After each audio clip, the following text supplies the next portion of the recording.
Okay. Sent that out. We'll see who comes in. If you got any questions, hit me with them. But yeah. So basically, the premise of this shoot was that Dennis had to connect at a. Let me just pause my Spotify. Had to connect at a fitness app client who he'd been talking to for a while, and they're working on some stuff.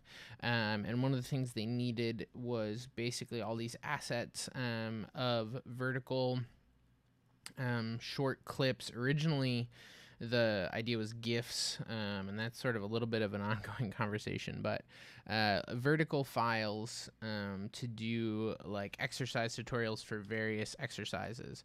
So like this one is like what's called a tension curl, I guess, which is basically like a slow release curl. So if someone wants to know how to do a tension curl, they can hit the thing in the app, and it'll play, and then it'll loop. So that's sort of the premise of the job as it was presented to me. There was some like client reference type stuff that was just pretty generic high key stuff. And so I started sort of pulling some of my own references for things and just sort of getting a vibe on what I wanted this all to feel like. So we knew we wanted to go vertical. Their like brand color thing was that they wanted this background to be blue. So one of the first conversations was, how are we going to do that? A seamless was on the table, and I really pushed that I think we should do this on a psych in a studio, and that we should just paint it blue, because exercises on a seamless are a pain. Getting that big a seamless the right color is a pain. Like, it's just a big mess. In a lot of ways, it can be tough to deal with space-wise and framing-wise and whatever else, especially since you're going vertical. You got to run it way up and everything. So I was like, let's just paint a psych. And so Dennis was producing this. So this was a Valo project, and he really headed up most of the like client conversation and logistics, and sort of like digging through all of that with them. And I was mostly just worried about the like technical side of things. Excuse me. So this one's been in the pipeline for a while now. I want to say that it's like a month and a half, 2 months ago was when it pretty much got locked in that it was happening. And so we started just looking into how that was all going to work. Hey, Jack, I assume you're asking about audio in these clips and not audio on this video. If you're not getting audio on this video, then you're not going to see this. Let me double check that real quick. In the clips or in the feed?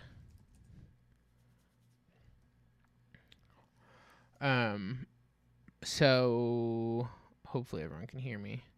So to answer the question, there is no audio. Originally they were GIFs, which don't have audio, and so from a format perspective, I think we're going to do MP4s now, but there's still no audio for anything. So concerns, on that kind of thing are okay, cool. Concerns on that kind of thing are like making sure that we're delivering a high quality image, that we're going to be able to compress these things down, that we can get a good, clean, high key type look for these like studio isolated things, that we have the crew and the gear we need, that we can do it within budget, so on and so forth. And so Dennis and I sort of worked up a few estimates together on like what that all would cost. And I want to do sort of a like part 2 to this with Dennis. And we can go over sort of the process from his end, and I'm sure he can give a lot more insight into sort of how that side of things went with him as far as just client conversations and budget and all that kind of stuff. But anyway, the original conversation was doing like 100 of them, I believe, and then it got cut down to like 60. And when they said 100, I was really pushing for like 2 days, but budget-wise, we had to cut it down to 1 day. So we had 1 day in a studio. Dennis booked a studio and dealt with figuring out getting cyc painted and everything. um, and yeah, I mean, it was pretty straightforward from a pre-pro perspective, I guess. Like the idea was vertical clips, all basically the same, like wide shots head to toe, people doing exercises, lit cleanly in high key, and there wasn't a whole lot else to it. So I had to create a gear list, and there's sort of a chronology thing here that happens, but we can sort of dig into that. So Dennis and client booked Red Sky, and we decided to shoot on the Amira. We knew we had to shoot vertical, so I had to track down a vertical plate. And so Rule had this nice 90-degree plate that we used, as well as we got, sticks and a head from them. It was like O'Connor sticks and a head, big beefy stuff. So that was super solid. I was really happy with it.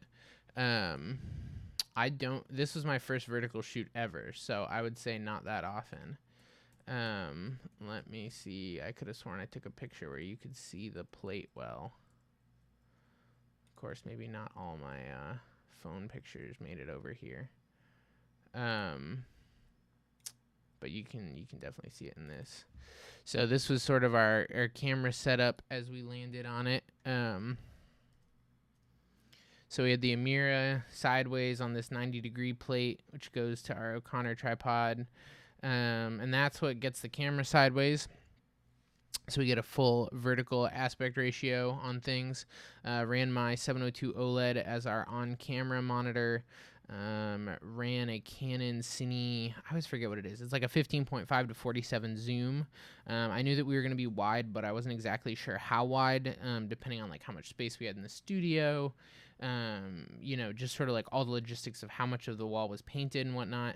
So I actually thought we were going to be wider than we were. We basically lived at the 47 end of that lens all day, so we could be back as far as possible, but compressed still and fit on the blue part of the cyc. So you can see here, we're in a big white studio, but they've painted this chunk of us is blue.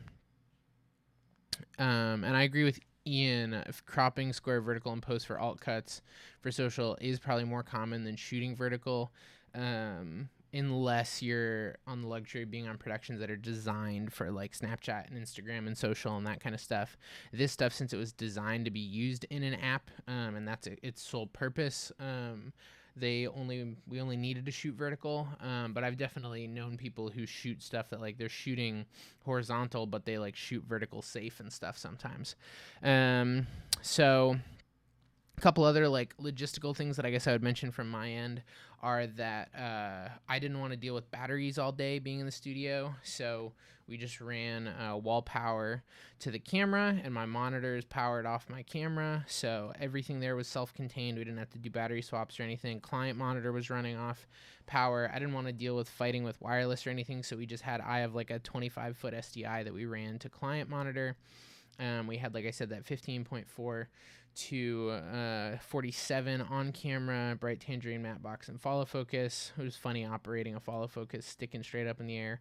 And the matte box honestly wasn't really doing anything, but it always looks good, so you might as well put it on, and it protects the lens. So anyway, so that was our camera setup. We shot 3.2K 422 HQ. Part of that was that they wanted to be able to pull frames to use as thumbnails within the app, and so I wanted to shoot high enough res that we could do that. I was considering shooting quad 4, but since it's all getting compressed down super small, I figured it wasn't worth us like shooting really big files and doing more data management to then compress them down to these small things. So 422 HQ gives us enough room to sort of like play with the files while still having everything be reasonable. So close that sucker. So that was the camera side of things. I did have one other note on that I know I took a picture of. Shot it at 5.6 all day. Well, just shy of a 5.6, which is pretty deep for myself. But and you can see here too, we were at the 47 millimeter end, shooting just shy of a 5.6. Wanted to make sure everything was sharp as much as possible. Yeah,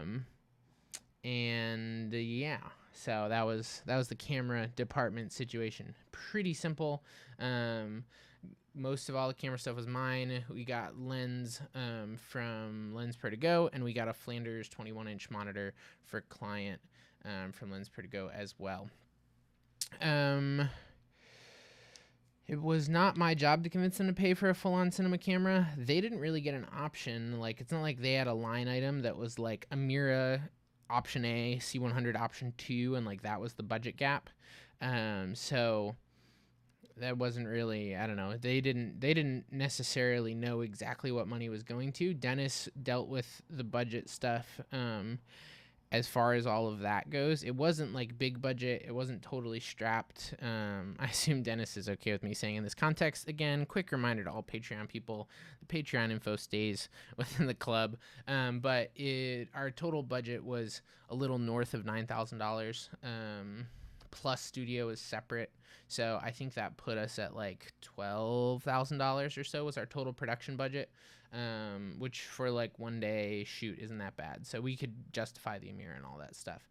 I didn't want to shoot on another camera because I hate dealing with other cameras. I did consider at one point going red if we couldn't find the 90-degree plate, because I felt like we could sort of like sketchy rig something with a smaller camera easier than we could with the Amira. So aside from that, for me, one of the things that I was doing, which I'm sure some of you saw, was just pulling more references for high key, and just sort of like trying to get my brain as much in a space of like, what's the look that I want and whatever else going into this. So I was up both weeks before and like the night before the shoot, just getting my brain in the space of sort of like, what do I like? What do I want to do with this from a light perspective? Because on the one hand, it's really simple and straightforward. On the other hand, there's a lot of options. And one of the conversations that we had was originally we had 4 hours scheduled to come in, set everything up, light everything, so on and so forth. And for a number of reasons, that got trimmed from 4 hours to 2.5 hours. And so I wanted to make sure that I like had plan A, plan B, and plan C all ready to go in my head, because we didn't really have a lot of time to dilly-dally. And if we don't get all these videos, these clips done that client needs, like that's a problem. So you have to stay on schedule. So this was one of my big references. I looked at a lot of just still photography and stuff, and was just like watching other people's looks. I could probably really quickly sort of show you what that process looks like a lot of the time. It's pretty simple. Like a lot of it is high key studio photo, and just like going through things and looking for something that you like, and then using some of the knowledge that I've talked about in some of the other lighting breakdowns and stuff, looking at things you like and identifying what you think they're doing so that you can reverse engineer it and take some of that and bring it into what you're doing. Let's see if anything comes up. I don't even remember what I was exactly looking up. Full-length portrait studio. Pinterest I usually find is better than Google Images, but Google Images can be okay too. Like this is a very similar look actually to what we ended up going with as well. So these are the sort of things that I was looking at and going like, okay, like how exactly do I plan to do this? And so night before I locked in my final plan, I went back on a few things. One was like go with a big soft key, big soft fill, so on and so forth, like traditional, more like what I would naturally want to do thing. And so I did make that plan up, and I sent it out to crew. Let's see, where did I save it though? Oh, here it is. So this was my original plan that I sent to the crew. And so our plan was to have 4 space lights over the blue part of the cyc, just to give us an even level on the back wall and on the floor. And that some of that was going to hit the back edge of talent. I know that one of the things that Joe asked in the comments when I posted this plan was sort of the thought on like it hitting talent, and I was fine with it hitting talent. Because it was going to be on the back side of talent. Like I was sort of intentional here with the idea that like if it was going to do anything, it was just going to give us some nice rim type stuff going on over here. And the idea was that that would give us a base level exposure across everything. So it would be really flat, and talent would actually probably be sort of backlit at this point with just the space lights. But that flat look would give us a baseline exposure. And then I would sort of create shape on top of that. So if our base level exposure is, say, like right at middle gray or like a little below middle gray on camera, then when we punch these highlights like a stop or two above, now we're getting that tonality that's sort of creating that separation on things. So my quick gut plan was make a relatively soft source, and so that was this 8x with a 1.2K HMI into it, and that would sort of bring the talent out. Let me see if I can pull this guy back up again real quick. Where'd it go? You can see it too in that other reference I had, but that one that we just had was actually a pretty good example. Pinterest is like 50-50 good stuff and like total garbage. I'll just pull up the other reference again, I think. Okay, other reference. So if we look at, gosh, I forget where I put things sometimes. Nope, that's not it. Dropbox. BTS Runkeeper. So if we look at this, you can see that there's highlight on this side of talent in general, and that all the shadows are camera left side of talent, and that they're pretty soft shadows. Like there isn't really this hard edge, but they are hard enough that there's still contrast there. You know, it's not totally wrapping. So I want this like pretty big source. Also, we're lighting a whole person, not just like their face. So we want a pretty big source, a pretty bright source. And the thought behind that being that I don't want like them to be getting brighter and darker while they're moving. And so if we put like a smaller light right up close to them, as they're moving, they're getting further and closer to the light, and their exposure is going to change and get brighter and darker.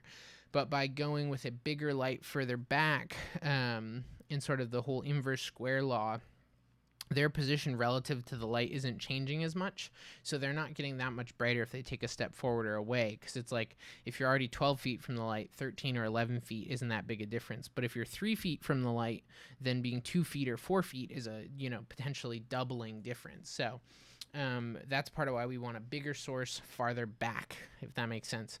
Also, since we're farther back, because we want to have that consistency, we need a physically larger source to get equivalent softness. So like a sky panel, if you put it 6 inches from someone's face, is really soft. But once you get, you know, 12 feet away, you got to sort of rearrange and get something bigger to stay equivalently soft. So that was the thought there.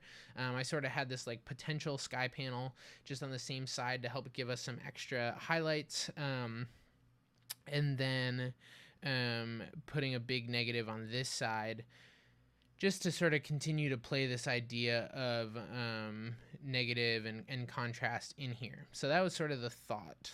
And half grid as opposed to full grid, it's just sort of like a semi-random thing.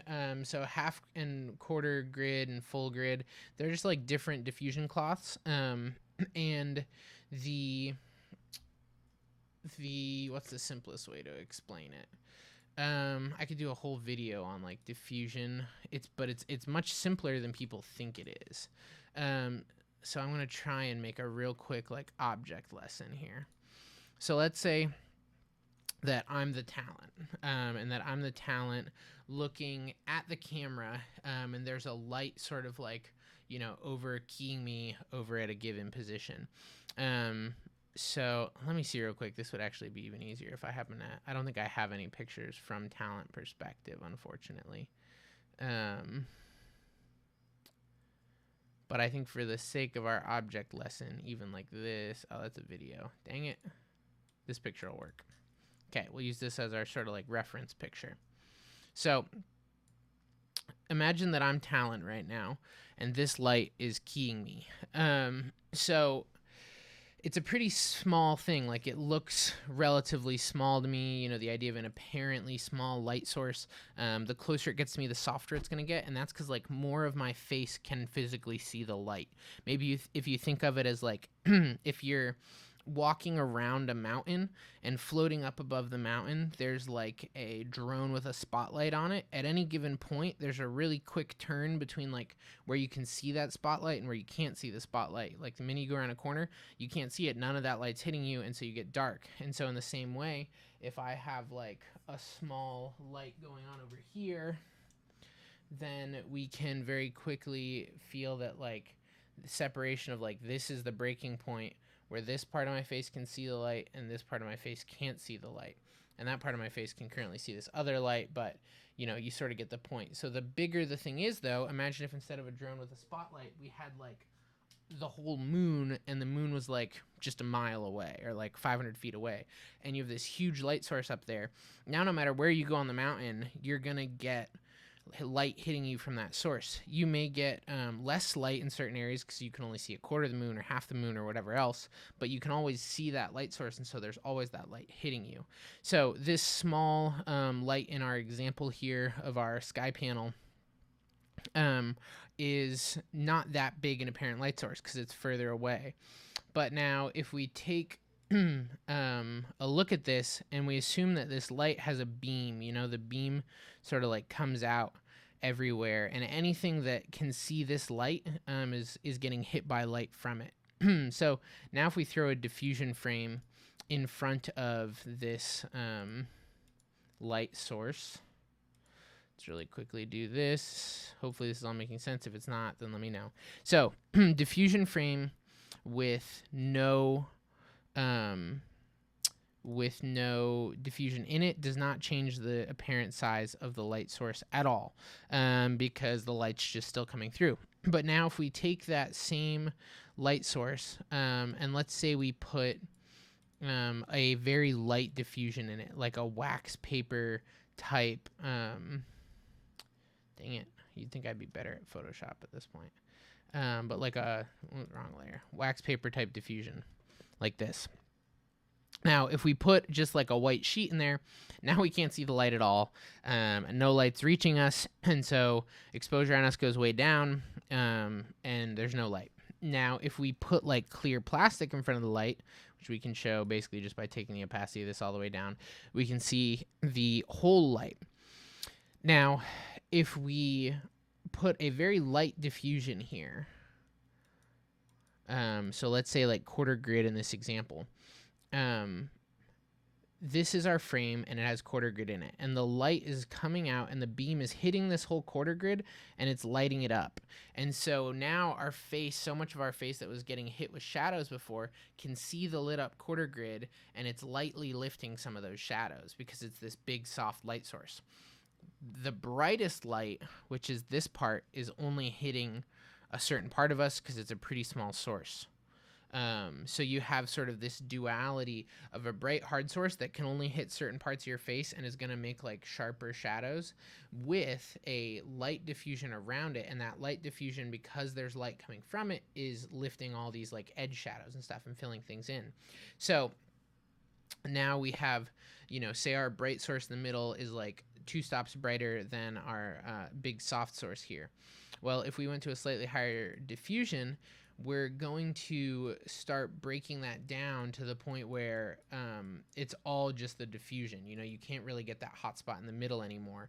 And excuse me, there's some other tricks you can do with that, where like if you put another sheet of diffusion behind this and sort of go like from the light into a 2x diffusion into a 4x or 6x diffusion, then you don't have that hot spot in the middle as much, and that hot spot is going to make the double like hard and soft light. So if you want just soft light, then you can go that way. If you want just hard light, then you can go that way. But so that's sort of like the difference between higher and smaller diffusions. Hopefully that makes sense. If it doesn't, then it's a lot easier to explain like with lights and stuff. So maybe I can go over that some other time, but that's my best quick explanation.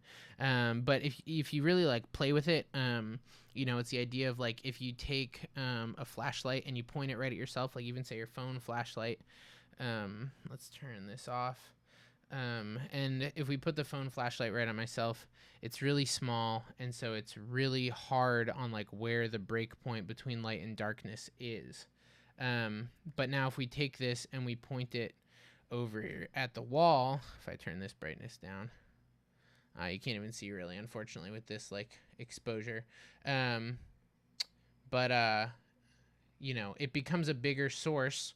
And since I can see, you know, like my whole face can see the piece of wall that's lit up now, it might not get lit up as much, but it's lit up much more evenly. Whoops, sorry, I punched the mic. But yeah, so anyway, that's basically the whole spiel on diffusion, like harder or softer or, you know, different diffusions. It's just like how much it's eating up that light, and making it into a different size source, and how much it's letting like the hot spot come through the middle and stuff, and how it's like scattering light sometimes, but that's a whole separate conversation. Anyway, so now that we've taken a 10-minute tangent on diffusions, let's go back real quick and look at Runkeeper plan. So that was the plan. I was a little worried that we weren't gonna have time to rig space lights and stuff because it was a small crew. It was me, Dennis, and Dennis was basically dealing with directing, producing client stuff. And then I had basically 2 grips, and then Daniel was shooting behind the scenes. And so 3 guys, not a huge crew, but the nice thing was we basically had to get one setup, get it good, and then just sit on it all day. If Ian links to this video, you should check it out. I'm sure it's great. It's definitely a difficult thing to explain without an object lesson. I maybe if I get lucky this week, I can bust the camera out and I can really quickly actually like show you with diffusions and lights. But I'm sure there's some more great information out there from people who are far better with words on these things than I am. I'm a much better like looker, explainer kind of person, and I come up with all these weird explanations to myself of like how to think about it. But anyway, so that all being said, this was not the plan we ended up doing. Got in on the day of, and ended up changing some things. Fair enough. But yeah, or you could leave the link on Patreon. Anyway, look up that video. So we did not end up sticking with this plan. I have this really long video that I bounced, just to look at it, because apparently GH5 footage is rough to play back, like more so than red in a mirror footage. So I bounced this whole thing. I'm really considering just uploading this whole thing. I know that people might not want to watch the whole thing, but you can always skim it, and it's like there's a lot of just listening to me like talk to crew and talk to Dennis and hopefully not say anything dumb. But if you want to see like the long version of the process, I think I'm just gonna upload this whole thing, and you guys can see it and sort of go, you know, sort of get through seeing my sort of mental process. It's not a full view because you don't get to see the whole set, but you definitely see some of this process on set. And so I don't know. So I know a lot of people don't like long BTS videos, but I always like them because I'd rather skim and like get to pull out little moments and whatever. So I'll probably upload this overnight and post it in the morning because it is a big file. So basically what happened was we set this up and decided we didn't want to deal with the space lights, and the studio told us, hey, so we're low on a lot of things because we're doing a couple features right now and stuff, so we're low on gear, but we have spare sky panels around, and so if you need more sky panels, we'll basically just let you use them because they're not going to use by anyone else today. So we're like, perfect. So we ended up pulling, and to be fair, the gear list that I had sent before the night before the or confirmed like 2 days before the shoot was 2 sky panels, 2 1.2K HMIs. So I added and the 4 space lights. So 2 sky panels, 2 HMIs, 4 space lights, and that was going to be our lighting package. Changed out the space lights for 2 more sky panels. And this was basically the plan that we ended up going with instead. And so the thought process behind this was that we said, okay, so we don't have space lights.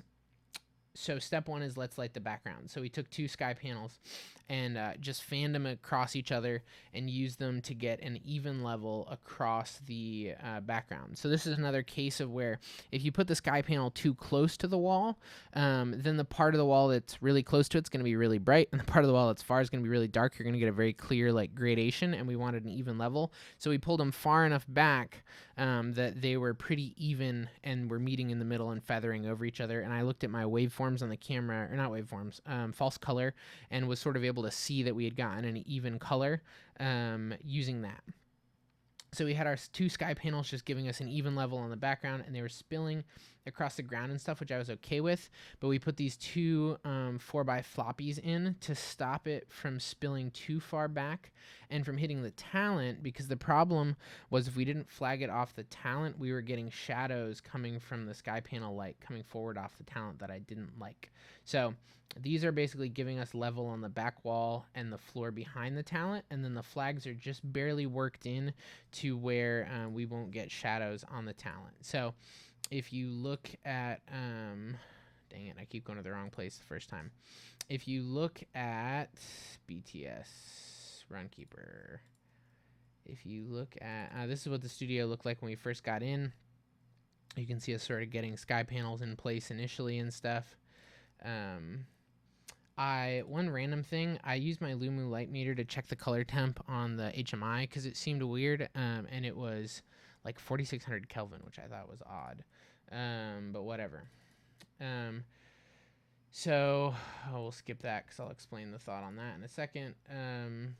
So you can sort of see here where we have our sky panel and it's lighting up the background and the floor, and we have a floppy cutting it from coming forward more and hitting too much of talent and whatnot.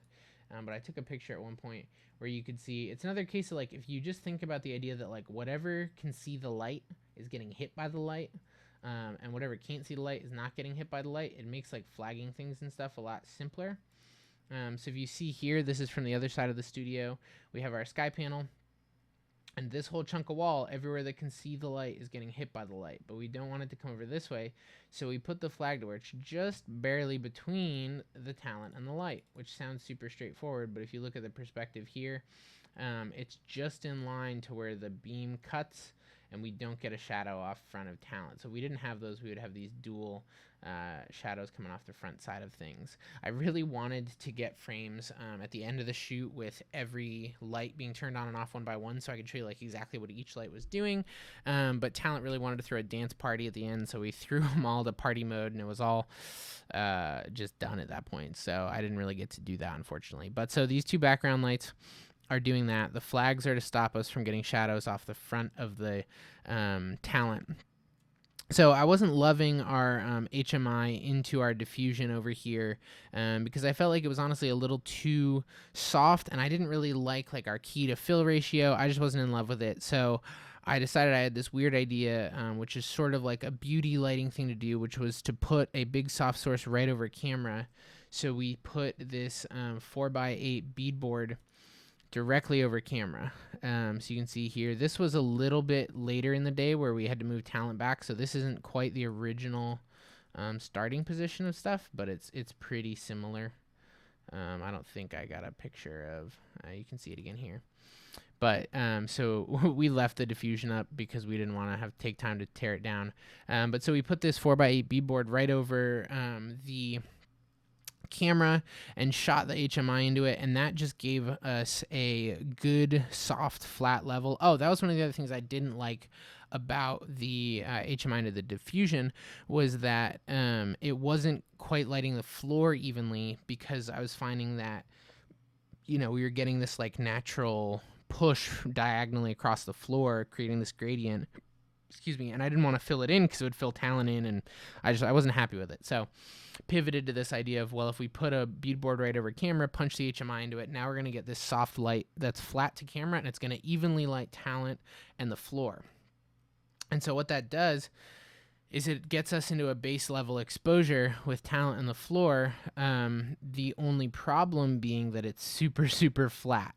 And so it's really not interesting looking. I should see really quickly. Where did I put it? One second. I have my backpack with my 702 OLED. I might have taken a screenshot on the OLED of this, so give me like 20 seconds.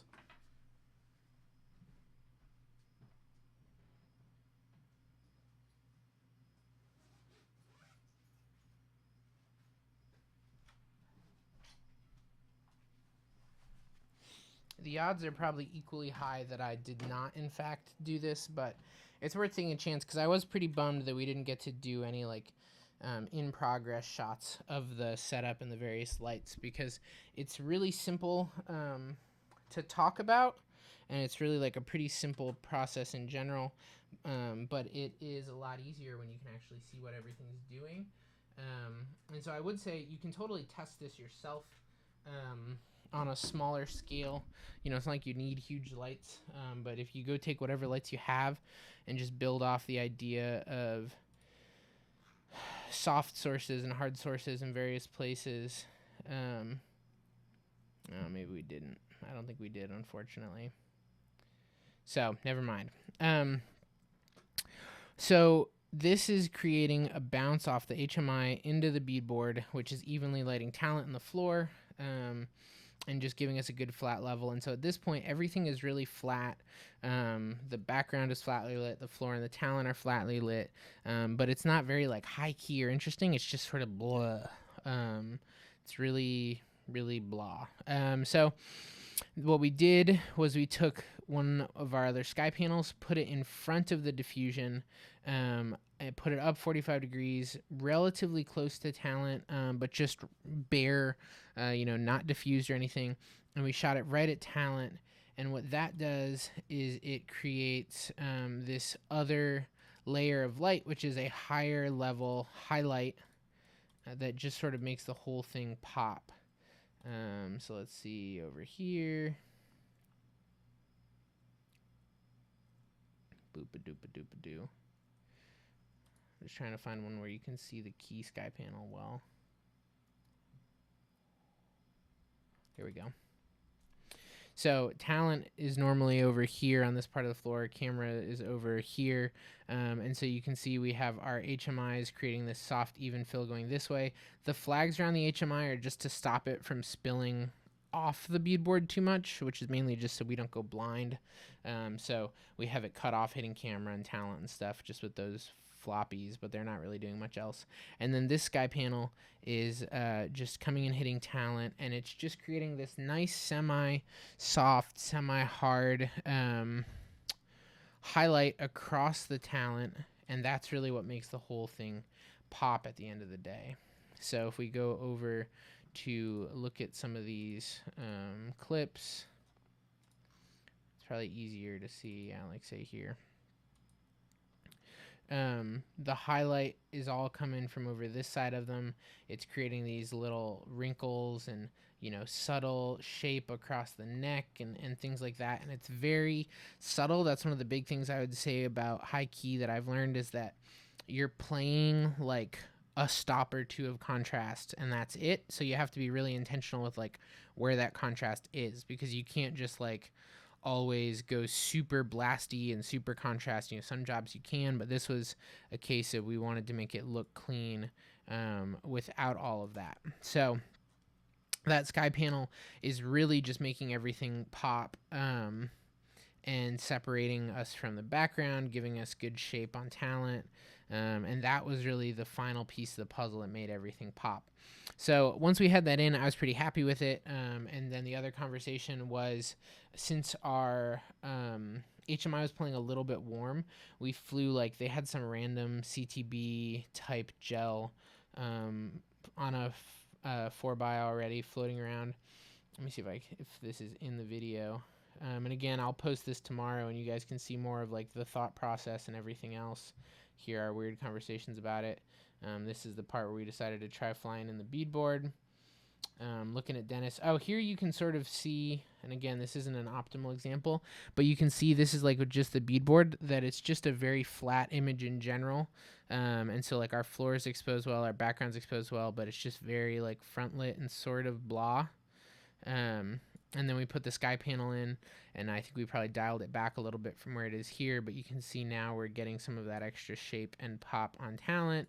And again, this is too much output, but this is sort of where we were going with it. So it's a lot of tweaking, a lot of pulling a couple of % off of things and back onto things and whatever else. But this was sort of what we ended up doing. The other thing we played with was throwing like a little rim light on this side, which is something that I definitely straight up ripped off of that reference photo because I noticed when I was looking at it the night before that it has this interesting thing that I'd never tried before, where there's a rim light coming from like the left side of Talent, but it's only on like their bottom half. Like this part of Talent is getting hit by a light from this side, so you can see the highlight on this side of their body. But they cut it. There's like a floppy or something up at about waist height so that it doesn't fill in this side of their body too much. So the top half of them is getting hit by this key, and then there's another rim over here. So we tried to do that with the sky panel. Didn't love the way it looked. And so I ended up just turning it around and punching it into the cyc instead, and it just picked up that whole level a little bit, which just picked up, made it a little bit flatter, but in a good way for the look client wanted. And you can see that right here. That is the sky panel just lighting up the wall and creating some soft fill coming back. The floppy there, or the cutter, is originally when we were trying to flag it off the top of them, but we left it just so that they wouldn't get hit by too much of the middle spot. We mostly wanted it to just sort of bounce around and raise everything a little bit without hitting Talent too hard. So, does that make sense? Anyone have questions? Everyone's super bored of this explanation yet. Trying to dig into it as much as possible. Here's that 4x blue gel. What that just did was took that frontal light and made it a tiny bit cooler. So we flew that guy in there, which is another thing that I wish I had rolled on just while we were auditioning it. But it brings down, it takes that fill side and it just cools it a little bit and brings the exposure down a little bit and helps create a little bit of extra shape. Multiple shadows, that is a great question. So let's look at, say, this. The multiple shadows, actually I don't love that frame because it's not graded very well. The multiple shadows were not my favorite thing. I wanted to mitigate them as much as possible, but I think they were partially a side effect of the way we ended up having to do things. And in that, basically, we ended up using those sky panels that weren't super high up to sort of light our background and this part of the floor. And it was really hard to flag them totally off Talent so that we didn't get these little frontward facing shadows sometimes. And right now there's just barely one here. Part of that was also that depending on the exercise, Talent was moving forward and backward. So there's definitely some shots where you won't see multiple shadows because Talent's closer to camera. But as they would creep back, just because of the geometry of the way the whole setup was, that would get in more. And that was why we moved everything around before we moved to a second set of exercises that was intentionally deeper in. But I think if I were trying to avoid that, like if we were going to do this again, the biggest thing I probably would try to do is push for the time to do the space lights, and probably to even maybe run like a 12 by or 20 by of diffusion under the space lights to just make a really soft top light. And that would make it so that we got that same even level, but then all our shadows are directly underneath. I'm pointing here, directly underneath. Whereas what we're doing here is we're getting one shadow from our key sky panel. And it's really hard to avoid having any shadow at all while still keeping shape, because you have to have somewhere that there's more light than somewhere else. But yeah, I wasn't in love with when these shadows would creep forward, but due to schedule and stuff, we were sort of stuck with it sometimes. Let me see if there's another good example of that. Because yeah, there were definitely some that it was more noticeable than others. And yeah, I mean, part of it was we probably could have dialed that flag in a little bit more. I mean, the front shadow isn't enough in this to bother me. It's definitely not go away, stupid thing. It's definitely not what I would love it to be in a perfect world, but it's not bad. We did what we could to mitigate it, but it was definitely caused by that combo of just sort of how we were lighting the floor, basically. That in order to, we took the consequence of having a little bit of those forward shadows in exchange for having a really even floor level, where we could have let this gradient off towards the back more. and we wouldn't have gotten the forward shadows, and it might have been okay, but it wasn't a big enough deal. Client didn't mind it. Honestly, the still photos that they're doing for this campaign have way more shadows than ours do, because they're like crazy top lit things. So yeah, that would be my thought, is that you would remove a lot of those shadows just by putting everything top lit more, rather than having and these are not final grades or anything yet, just quick exports of stuff. But yeah, it was sort of an unfortunate side effect of the schedule we ended up having. So this is one where you can sort of see, I think, that like, since talent's closer to camera, there isn't really the forward facing camera or forward facing shadow. But yeah, dude, shadow control is rough.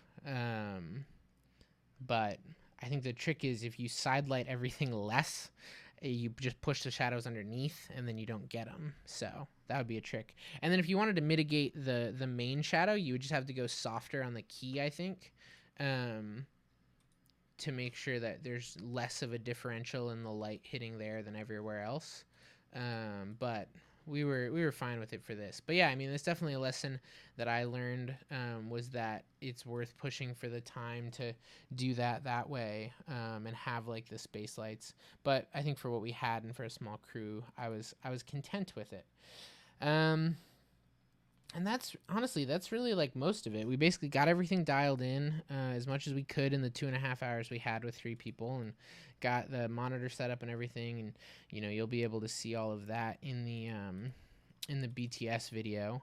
Got everything rolled up, and then the onset process was pretty straightforward. They had a whole spreadsheet of the exercises they needed and whatnot. Part of this was also figuring out like where we needed to be able to frame well for them, both vertically and horizontally and stuff. So that was a little part of the process, but that was really quick. But yeah, it was pretty straightforward. And then what we did that I think was super helpful, was we basically they had a spreadsheet which had all the different exercises on it. And so I had Dennis and client all day. We'd do an exercise, and when they got a take they would mark the clip number from the client monitor. And so Dennis sent me that spreadsheet right when we got home, and I was able to take the spreadsheet, and since all the clips are numbered and the reels numbered and everything, I was literally able to go through here and be like 2, 5, 7, 10, 13, 16, pull them all into a timeline, and we had like all our selects pulled already. And then I really quickly went through and I just sort of like quickly trimmed to the beginning and ends of exercises.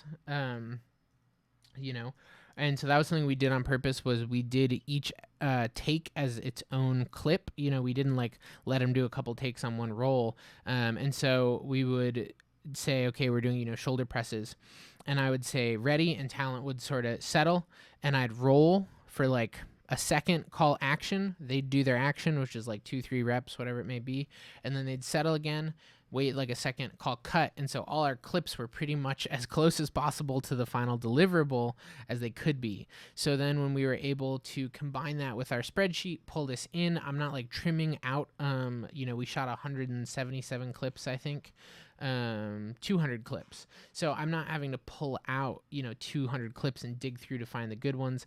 I have a client approved list, and then I'm able to really quickly go through and really easily just trim a little bit off the fronts and backs. And so I did that, bounced it all over as an XML to Resolve, and Resolve is where we're doing the color and compression, all that kind of stuff. But it was a really straightforward workflow to go from getting all these takes on the day of to having our final product. And so that was a big thing towards making this whole thing go smoothly, was just having people taking those notes on set on the day of. And for anyone who like hasn't worked with maybe a cinema camera before, because this was sort of a new idea to me at one point, It does real numbers, and so you can reset those. And so like at the beginning of every shoot, usually I'll set the Amira back to reel 1, and so it calls that card A001, and that'll change based on which camera you have it set as. You can go A cam, B cam, C cam, whatever. So we have A camera 001. I'm not sure what R4Q6 is, honestly. And then it just goes sequentially through clip numbers. So you have A001, C002, and that's the clip, and then, or C001, excuse me. Then 2, 3, 4, 5, 6, blah, blah, blah. And then when you get to the end of that card, it becomes A002, clip 001. And so it's sort of a really easy way to keep track of when you're dumping footage, that you have all your cards, because it should be 1, 2, 3, 4, 5, for your cards. And that it's a really easy way to keep track of your clips, because it's not like random file names or something. It's a very easy sequential thing with a beginning and an end. Like these are the BTS clips, and I know they just like start at 666 and end at 728, but ours go from 1 to 200, which is really straightforward. So if anyone has questions on that, let me know. To answer Ian's other question, choosing camera height tilt to get your framing, sort of like a gut thing for me on like how I tend to frame up full body shots. If we go back to... it was honestly also knowing that for the sake of time, since we were going to go from like horizontal and vertical stuff, I wanted sort of like a compromise, because I didn't want to be moving up and down with camera all the time. Dropbox, run, dang it, BTS, Runkeeper. I don't know why I keep trying to be vague about who the client is, because all the things say Runkeeper on them. So for me with this kind of stuff, it's like chest high, I would say.